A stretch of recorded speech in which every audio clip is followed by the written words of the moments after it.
وسلم صلو علیہ صلاۃ و سلام علیک یا رسول اللہ صلی اللہ تعالی علیہ وسلم۔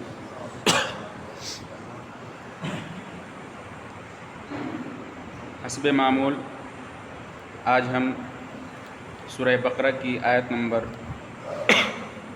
122 کی تلاوت کریں گے اور اس کی تفسیر اور اس کا ترجمہ پڑھیں گے۔ آج جو درس ہوگا اس درس میں کعبہ شریف کے تعلق سے بحث کی گئی ہے۔ کعبہ شریف کی بنیاد کیسے رکھی گئی، کعبہ کی تعمیر کے متعلق اور اس کی یاد اور اس کے تذکرے اس میں کیے گئے ہیں۔ اعوذ باللہ من الشیطان الرجیم، بسم اللہ الرحمن الرحیم۔ وَإِذْ جَعَلْنَا الْبَيْتَ مَثَابَةً لِلنَّاسِ وَأَمْنًا وَاتَّخِذُوا مِن مَّقَامِ إِبْرَاهِيمَ مُصَلًّى۔ اے محبوب یاد کیجئے، یاد کیجئے جب ہم نے کعبہ کو بنا دیا لوگوں کے لیے معبد یا لوگوں کے رجوع کرنے کی جگہ، وَأَمْنًا اور امن و امان کی جگہ۔ یاد کیجئے اے محبوب، اذ جعلنا البیت مثابۃ للناس وامنا، کہ جب ہم نے گھر کو یعنی کعبہ کو لوگوں کی رجوع کی جگہ اور امن و امان والا بنا دیا۔ واتخذوا من مقام ابراہیم مصلی، اے محبوب آپ مقام ابراہیم یعنی ابراہیم کے کھڑے ہونے کی جگہ کو مصلی بنا لیجئے۔ ابراہیم کے کھڑے ہونے کی جگہ نماز پڑھیے۔ اللہ تبارک و تعالیٰ نے جب آدم علیہ السلام کو جنت سے دنیا میں بھیجا تو اللہ نے اس روئے زمین پر پہلا جو گھر تعمیر کیا وہ کعبہ شریف ہے۔ جس طرح دنیا میں کعبہ ہے، لوگ اس کی طرف توجہ کر کے نماز پڑھتے ہیں، قبلہ مانتے ہیں، اسی طرح کعبہ کے بالکل مقابل میں اوپر کی جانب آسمانوں کے اوپر بیت المعمور ہے جگہ۔ جس طرح زمین پر کعبہ ہے اسی طرح آسمانوں کے اوپر بیت المعمور ہے۔ فرشتے اس کے ارد گرد گھومتے ہیں اور طواف کرتے ہیں اور اس کے گرد عبادت کیا کرتے ہیں۔ تو اسی طور پر اللہ تبارک و تعالیٰ نے اسی کی مثال زمین پر کعبہ شریف کی تعمیر کی۔ اللہ تبارک و تعالیٰ نے حضرت آدم کے ذریعے اس کی تعمیر کروائی، اسی کا تذکرہ ہو اس میں اللہ تبارک و تعالیٰ نے بیان کیا ہے کہ جب اللہ تبارک و تعالیٰ نے آدم کے ذریعے کعبۃ اللہ کی تعمیر کروا دی، اس کے بعد آدم علیہ السلام کے بعد کعبہ شریف یوں ہی رہا، زمانے بعد زمانہ یوں ہی قائم رہا، یہاں تک کہ نوح علیہ السلام کا زمانہ آیا۔ تو آپ جانتے ہیں کہ حضرت نوح علیہ السلام کے زمانے میں سیلاب آیا، اللہ رب العزت کا عذاب آیا، پوری دنیا میں صرف پانی ہی پانی، چاروں طرف سے پانی کا نزول ہوا۔ تو پھر اس جو سیلاب آیا تھا اس سیلاب میں اللہ نے کعبہ کو پھر اٹھا لیا تھا، کیونکہ پوری دنیا تباہ و برباد ہو گئی تھی، اللہ نے کعبہ شریف کو پھر اٹھا دیا۔ اب کعبہ کی جو جگہ تھی وہ گم ہو گئی، لوگ پتہ نہیں آخر کعبہ ہے کہاں، یہاں تک کہ اللہ تبارک و تعالیٰ نے حضرت ابراہیم علیہ السلام کو وہ جگہ بتائی۔ اس کا بھی تذکرہ پڑھیں گے۔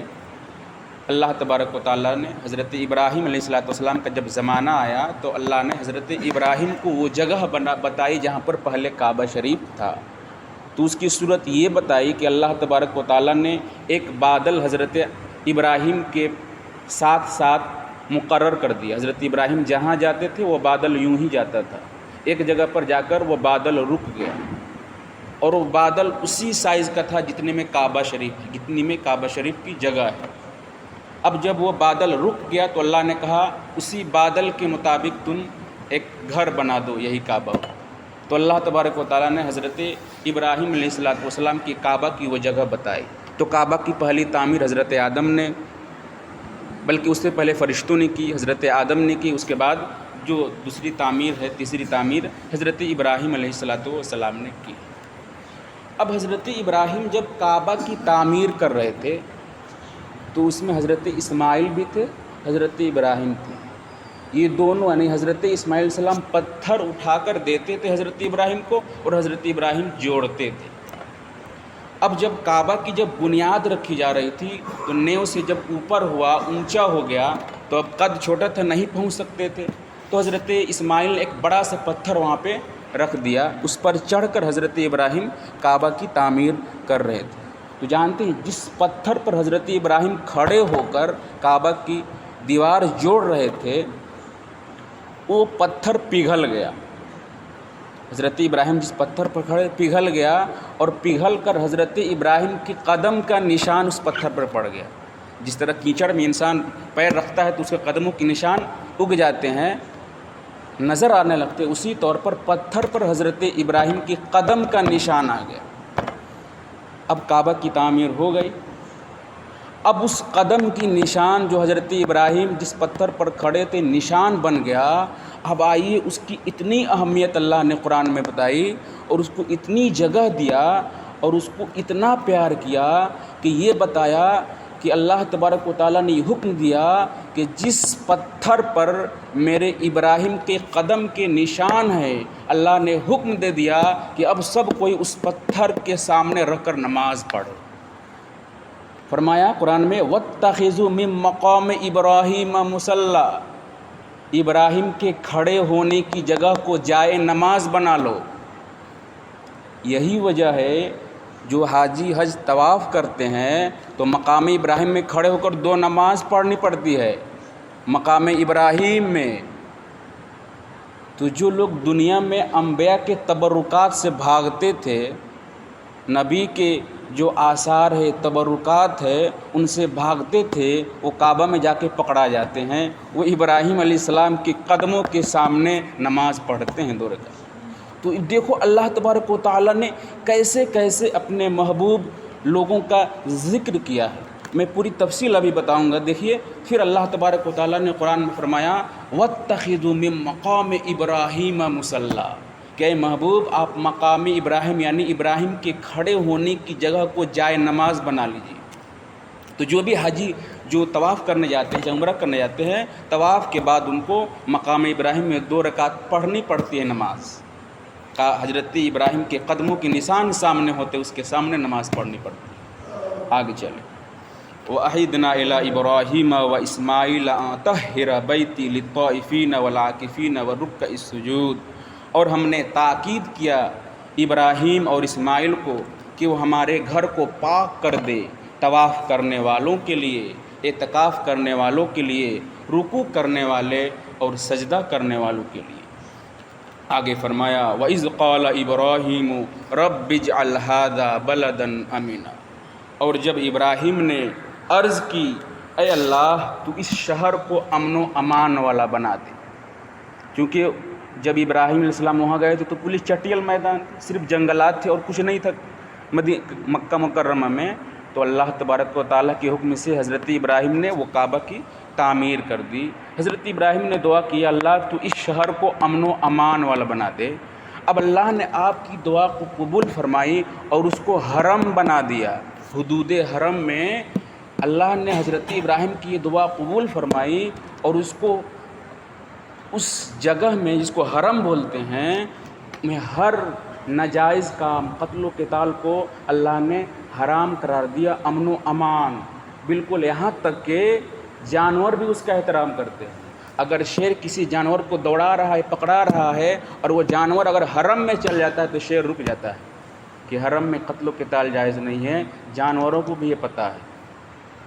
آپ حرم جائیں گے حج کرنے کے لیے تو حرم کے نہ گھاس نوچنا ہے، نہ وہاں کی ہریالی نوچنی ہے، کسی چیز کو بھی نہیں نوچنا۔ اللہ نے بالکل امن و امان قرار دیا اس کو ہر چیز سے، نہ قتل و قتال سے۔ تو حضرت ابراہیم نے دعا کی تھی اللہ تو اس کو امن و امان والا بنا دا، تو اللہ نے اس دعا کو قبول فرمایا، اس کو حرم بنا دیا۔ ہر قتل ناحق یا ظلم و زیادتی اس میں جائز نہیں، چاہے انسان کو قتل کیا جائے، جانور کو قتل کیا جائے یا گھاس بھوس کو قتل جائے، سب کو اللہ نے منع کر دیا۔ آگے فرمایا وَارْزُقْ أَهْلَهُ مِنَ الثَّمَرَاتِ، اور وہاں کے رہنے والوں کے لیے، وہاں کے رہنے والوں کے لیے قسم قسم کی پھلوں سے تو رزق دے۔ حضرت ابراہیم نے یہ دعا کی تھی کہ مکہ میں رہنے والوں کو تم قسم قسم کو رزق دے، من آمن منہم، جو ان میں سے اللہ اور والیوم الآخرت اور یوم آخرت پر ایمان لائے۔ تو اللہ نے حضرت ابراہیم کی اس دعا کو قبول کی۔ کیا کیا اللہ؟ حضرت ابراہیم نے دعا کی وَارْزُقْ أَهْلَهُ مِنَ الثَّمَرَاتِ، وہاں کے رہنے والوں کو قسم قسم کی پھلوں سے تو رزق دے۔ اللہ نے حضرت ابراہیم کی یہ دعا ایسی قبول فرمائی، جو مکہ جاتے ہیں ان کو اس بات کا احساس ہوگا کہ آج تک مکہ مکرمہ میں دنیا کے ہر پھل مل جاتے ہیں، موسم ہو یا موسم نہ ہو۔ آپ لوگ کا اس تجربہ ہوگا۔ حضرت ابراہیم کی وہ دعا اللہ نے قبول فرمائی، اس وقت سے لے کر آج تک بلکہ قیامت تک وہاں پہ ہر طرح کے پھل ملتے ہیں۔ یہ حضرت ابراہیم کی اللہ نے دعا فرمائی۔ حضرت ابراہیم نے دعا کی تھی کہ وہاں کے لیے تم قسم قسم کی پھلوں سے برکتیں عطا فرما، وہ برکت آج بھی جاری ہے۔ اور فرمایا قال ومن کفر فامتعه قلیلا، اور جنہوں نے کفر کیا تو اللہ فرما رہے ہیں ہم تھوڑی اس کو ڈھیل دیتے ہیں۔ جو لوگ کفر کیا ہے، جو شرکسی کرتے ہیں، تو وہ لوگ سمجھتے ہیں ہمارا حساب نہیں ہوگا، نہیں، اللہ فرما رہے امتعه قلیلا، اس کو تھوڑی ڈھیل دے رہے ہیں۔ ثم اضطروا الى عذاب النار، پھر وہ مجبوراً اللہ یہ جہنم کی عذاب کی طرف مجبور ہوں گے۔ وہ تھوڑی سی ڈھیل دے دی تو وہ سمجھتے ہیں کہ ہم سب کے مالک ہو گئے، ایسے نہیں۔ تو اللہ فرما رہے ہیں جنہوں نے کفر کیا تو ہم نے اسے تھوڑی سی ڈھیل دے دی، پھر وہ مجبور ہوں گے، مجبور ہو کر جہنم کی عذاب کی طرف جائیں گے۔ وبئس المصیر، کیا ہی برا ٹھکانہ۔ اب اس کی تعمیر کا ذکر ہے۔ وہ فرمایا وَإِذْ يَرْفَعُ إِبْرَاهِيمُ الْقَوَاعِدَ مِنَ الْبَيْتِ وَإِسْمَاعِيلُ، اور جب ابراہیم بنیاد، قواعد بنیاد کو بولتے ہیں، ستون، پیلر کو بنتے ہیں، تو جب ابراہیم پیلر اٹھا رہے تھے، بنیاد ڈال رہے تھے، من البیت، کعبہ شریف کی، و اسماعیل، اور اسماعیل، تو فرمایا وَإِذْ يَرْفَعُ، اور یاد کیجئے اس واقعہ کو کہ جب ابراہیم کعبہ شریف کی بنیاد اٹھا رہے تھے اور اسماعیل بھی اٹھا رہے تھے، اس کے بعد یہ دعا بھی کر رہے تھے، کیا؟ ربنا تقبل منا انک انت السمیع العلیم، اے ہمارے رب ہماری اس کو قبول فرما ہماری طرف سے، بے شک تو ہی سنتا اور جانتا ہے۔ حضرت ابراہیم نے وہاں پر جو جو دعا کی اللہ نے قبول فرمائی، تو یہ دعا کا تذکرہ چل رہا ہے حضرت ابراہیم کا۔ ربنا واجعلنا مسلمین لک، اے اللہ ہم کو تم اپنا فرما بردار بنا دے، ومن ذریتنا امۃ مسلمۃ لک، اور ہماری خاندان سے، ہماری ذریت سے ایک امت کو تو فرما بردار رکھ، وارنا مناسکنا، اور ہمیں عبادت کے طریقوں کو سکھا، وتب علینا، اور ہماری مغفرت فرما، ہمارے گناہ معاف فرما، انک انت التواب الرحیم، بے شک تو ہی توبہ قبول کرنے والا اور رحم کرنے والا ہے۔ جب حضرت ابراہیم نے اللہ کے حکم سے کعبہ کی تعمیر کر دی، اب حضرت ابراہیم جبل ابو قبیس، ایک پہاڑ ہے، اس پر کھڑے ہو گئے۔ کھڑے ہونے کے بعد حضرت ابراہیم نے ایک آواز لگائی، لوگوں کو حج کا اعلان کیا کہ میں نے کعبہ کی تعمیر کر دی ہے، اب تم لوگ اے لوگوں حج کرنے کے لیے آؤ۔ حضرت ابراہیم نے جو آواز لگائی تھی، دنیا کے سارے لوگوں نے اس کو سنا تھا۔ جو لوگ ابھی پیدا نہ ہوئے ہیں انہوں نے بھی حضرت ابراہیم کی اس آواز کو سنا تھا، جو اپنی ماں کے پیٹ میں تھے وہ بھی سنے تھے، اور جو زندہ تھے سب نے حضرت ابراہیم کی اس آواز کو سنا تھا۔ حضرت ابراہیم نے جو اعلان کیا تھا کہ کعبہ کی حج کرنے کے لیے آؤ، تو جو لوگ جہاں سے اس آواز کو سنے تھے ان لوگوں نے کہا تھا لبیک اللہم لبیک لبیک لا شریک لک لبیک، جو حاجی پڑھتے ہیں تلبیہ، یہی سب لوگوں نے سن کر کہا تھا۔ جانتے ہیں جب ابراہیم نے یہ آواز دی تھی کہ کعبہ کی شریف کی حج کے لیے آئے، وہ کعبہ کی طرف تم لوگ حج کی نیت سے آؤ، تو جن لوگوں نے حضرت ابراہیم کی اس آواز کا جواب دیا تھا وہی لوگ حج کرنے آ جاتے ہیں۔ جو لوگ حج کرنے جاتے ہیں آج کے دن میں یا کبھی بھی، تو جن کی روحوں نے ابراہیم کی اس آواز کا جواب دیا تھا انہی کی روحیں حج کرنے جاتی ہے۔ یہ تو حضرت ابراہیم نے وہ آواز لگائی تھی، اور اس آواز پر جو جواب دیا تھا لوگوں نے، اس جواب کو یعنی لبیک اللہم لبیک، اس کو حج کا رکن قرار دیا کہ حج میں وہ پڑھنا ہوتا ہے۔ اب دیکھ آگے، پھر جب کعبہ کی تعمیر کر دی حضرت ابراہیم نے، اور جس پتھر پر آپ کھڑے تھے اس پتھر پر کھڑے ہو کر ابراہیم نے ایک دعا مانگی تھی، بڑی دعا مانگی تھی، اجرت مانگا تھا اللہ سے۔ اس کا تذکرہ آگے آ رہا ہے کہ کہا کہ اے اللہ میں نے تو تیرا گھر بنا دیا لیکن میں اجرت میں ایک چیز مانگ رہا ہوں۔ کیا مانگا؟ حضرت ابراہیم نے سنی، حضرت ابراہیم نے اللہ سے وہی پتھر پر، جو پتھر پگھل چکا تھا، نشانات تھے، اس پتھر پر کھڑے ہو کر اللہ سے اجرت مانگی تھی کعبہ کی تعمیر کی۔ وہ اجرت یہ ہے کیا؟ ربنا وابعث فیہم رسولا منہم یتلو علیہم آیاتک ویعلمہم الکتاب والحکمہ۔ یہ اجرت مانگی تھی ابراہیم نے۔ کیا کہ اللہ جب میں نے تیرا گھر بنا دیا تو اجرت یہ ہے، ربنا اے ہمارے رب، وابعث فیہم ان میں تو یعنی ہماری خاندان میں تم بھیج دے ایک رسول انہی میں سے جو تیری آیتوں کی تلاوت کرے اور انہیں کتاب اور حکمت کی تعلیم۔ یہ اجرت مانگی تھی، یعنی جب اللہ کے حکم سے ابراہیم نے کعبہ بنا دی تو ابراہیم نے اللہ کی بارگاہ میں یہ دعا کی تھی اس مقام ابراہیم پر کھڑا ہو کر کہ اللہ جب میں نے تیرا گھر بنا دیا تو میں ایک دعا مانگ رہا ہوں کہ آخری زمانے میں تم جس نبی کو بھیجو گے، آخری زمانے میں جس کو تم خاتم النبی بنا کر بھیجو گے، اس نبی کو میرے خاندان میں بھیجنا۔ یہی دعا مانگی تھی حضرت ابراہیم نے مقام ابراہیم پر کھڑا ہو کر، وابعث کہ بھیج دے، یعنی اللہ جو تم آخری زمانے میں محمد صلی اللہ علیہ وسلم کو بھیجے گا اس نبی کو میرے خاندان میں بھیج۔ حضرت ابراہیم نے یہی دعا کی اس مقام ابراہیم پر کھڑے ہو کر۔ تو جانتے ہیں یہ میلاد ہو رہا تھا نا، اللہ کی بارگاہ میں حضرت ابراہیم نے اپنے نبی کی پیدائش کے لیے دعا مانگ رہے تھے کہ اللہ اس نبی کو میرے خاندان میں بھیج دو۔ تو جانتے ہیں وہ جو مقام ابراہیم جو پتھر ہے وہ پتھر بھی میلاد نبی کی نشانی ہے کہ اسی پتھر پر کھڑے ہو کر ابراہیم نے اللہ کی بارگاہ میں اپنے نبی کو مانگا تھا کہ تم میرے خاندان میں بھیج دو۔ اور وہ پتھر آج تک یادگار کے طور پر حرم کعبہ میں موجود ہے۔ آگے کوئی فرمایا اللہ تبارک و تعالیٰ سے ابراہیم نے دعا کی، ربنا وابعث فیہم رسولا منہم یتلو علیہم آیاتی ویعلمہم الکتاب والحکمہ ویزکیہم، فرمایا کہ اے ہمارے رب بھیج دے انہی میں سے ایک رسول جو ان پر قرآن عظیم کی آیتوں کی تلاوت کرے اور ان لوگوں کو کتاب اور حکمت کی تعلیم دے، ویزکیہم اور انہیں پاک و صاف کرے، انک انت العزیز الحکیم، بے شک تو ہی غالب اور حکمت والا ہے۔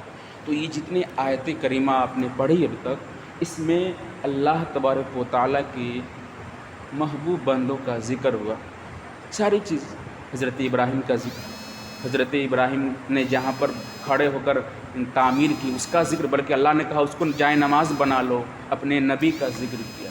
تو آپ دیکھو گے شریعت میں یعنی مذہب اسلام میں ذکر کی بڑی اہمیت ہے، جگہ جگہ پر اللہ تبارک و تعالیٰ نے اپنے پیارے انبیاء اور نبی کا ذکر کیا ہے۔ میں آپ بتاؤں یہ جو حج ہے یہ پورا کا پورا حج یہ نبی کا ذکر ہی تو ہے۔